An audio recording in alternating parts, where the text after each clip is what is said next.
10 times a day, let alone the press asking me how tall I am, people in general saying, you're not as big as I thought you was. Guys your size doing all that damage.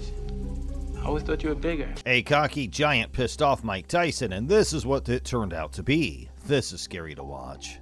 Have you ever wondered what happens when a brazen giant enters the ring with the renowned Mike Tyson? Watch how Tyson takes on opponents who tower over him, some standing as tall as 6 feet 6 inches.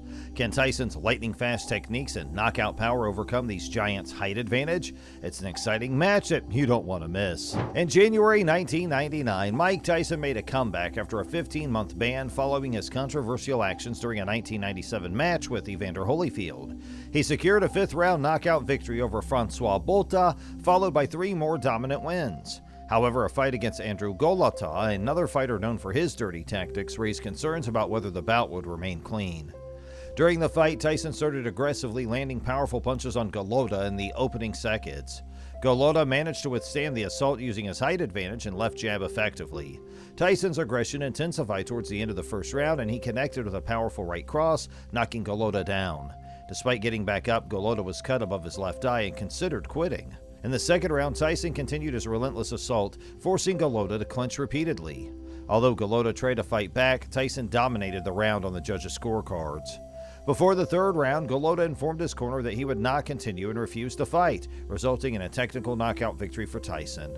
The aftermath of the fight was marred by angry fans who pelted Golota with garbage. It was later revealed that Golota suffered multiple injuries during the match, including a concussion, fractured left cheekbone, and a herniated disc. He took a break from boxing and returned in August 2003. In early 2001, Tyson faced a suspension from the Michigan Athletic Board of Control for refusing a pre-fight urine test. Subsequently, it was discovered that he tested positive for marijuana after the fight with Golota, leading to his victory being changed to a no contest. After parting ways with his longtime trainer Kevin Rooney, Mike Tyson faced a series of challenges leading up to his bout against Frank Bruno in 1989. Tyson had just scored a first-round knockout over Michael Spink, solidifying his status as the undisputed heavyweight champion. However, a street fight with Mitch Green resulted in Tyson breaking his hand, and a car accident left him briefly unconscious. Additionally, Tyson's estranged wife, Robin Givens, filed for divorce and a substantial defamation lawsuit against him. The scheduled fight against Bruno in England was canceled due to Tyson's injury, and it was rescheduled for January 1989 in Las Vegas. Financial disputes between Tyson's manager and promoter caused further delays, and the fight was ultimately set for February 25, 1989. The fight with Bruno started intensely, with both fighters exchanging punches. Tyson knocked Bruno down early in the first round, but Bruno managed to rise and continue. Despite Bruno's resilience, Tyson maintained his dominance throughout the match. In round 2, Bruno staggered Tyson with a powerful combination, marking the first time Tyson had been hurt in his professional career. However, Tyson pressed on, delivering relentless attacks and knocking Bruno against the ropes in round 5. With just seconds remaining in the round, Tyson landed a series of powerful blows, prompting the referee to step in and stop the fight, declaring Tyson the winner by technical knockout. Following the fight, Tyson defended his undisputed championship once more against Carl Williams with another first-round knockout. However, in a major upset, Tyson was defeated by James Buster Douglas in his next bout, losing his title. Tyson continued his career after serving time in prison for rape, securing victories against several opponents. He eventually faced Bruno again in a rematch for the WBC Heavyweight Championship. This time, Tyson dominated Bruno, knocking him out in the third round to become the WBC Heavyweight Champ.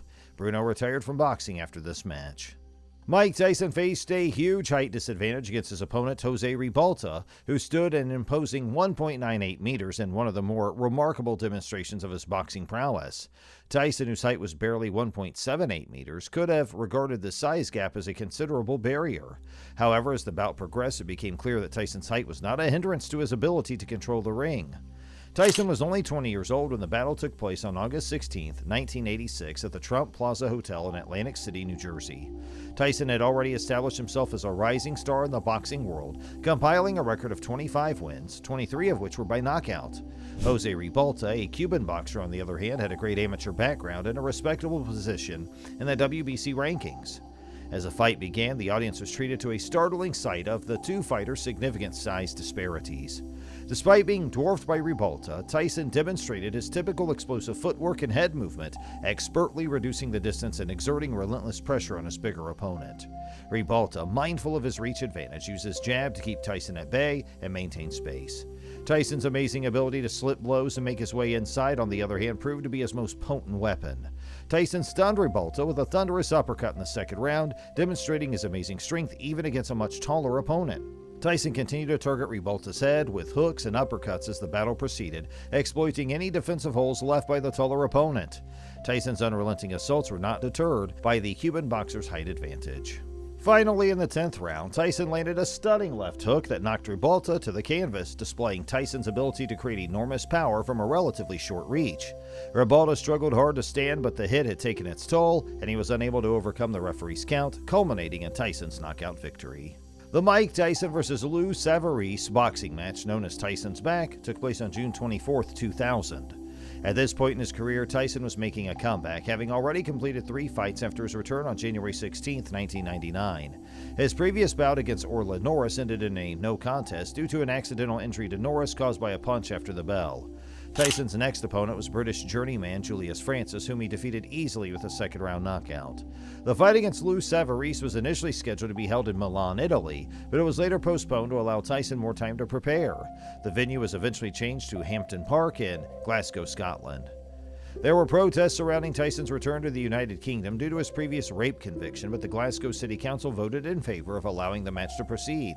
The fight itself was incredibly short-lived. Tyson's first punch, a left hand, dropped Savarese to the canvas. Although Savarese managed to get back up, Tyson unleashed a relentless barrage of punches.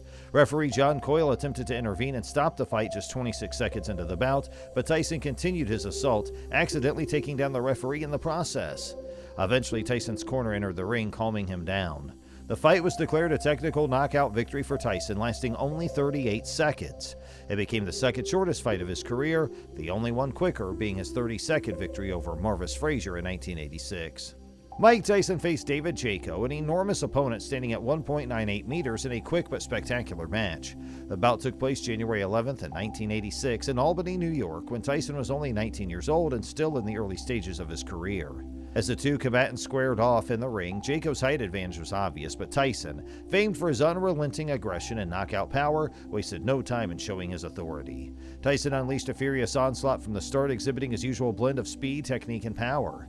Tyson's game plan was simple: narrow the distance quickly and attack his much taller opponent with a flurry of blows. Despite Jaco's best efforts, Tyson's better head movement and bobbing and weaving approach allowed him to avoid Jaco's attempts to hold him at bay. Tyson began to demonstrate his enormous strength within the opening 2 minutes and 16 seconds of the contest. He landed a series of hooks and uppercuts, continuously breaking through Jaco's guard. Tyson's blows were so powerful that Jaco found it increasingly impossible to defend himself. Tyson continued to surge forward as the battle went on, constantly pounding Jaco's head and body. Overwhelmed by Tyson's relentless assault, Jaco struggled to build any meaningful resistance against the onslaught. Tyson delivered a huge left hook on Jaco during the short-lived bout, causing considerable damage. The strike shook the spectators and clearly injured Jaco, who was unable to recover from the massive hit. When the referee realized he was unable to continue, he intervened, ending the bout and giving Mike Tyson a convincing victory by TKO. Tyson's terrifying and powerful display of power and ability in such a short period of time cemented his status as one of the most fearsome and dominant heavyweight boxers of his day. The victory with David Jaco added another knockout to Tyson's fast increasing record and demonstrated his ability to defeat opponents with a significant height advantage.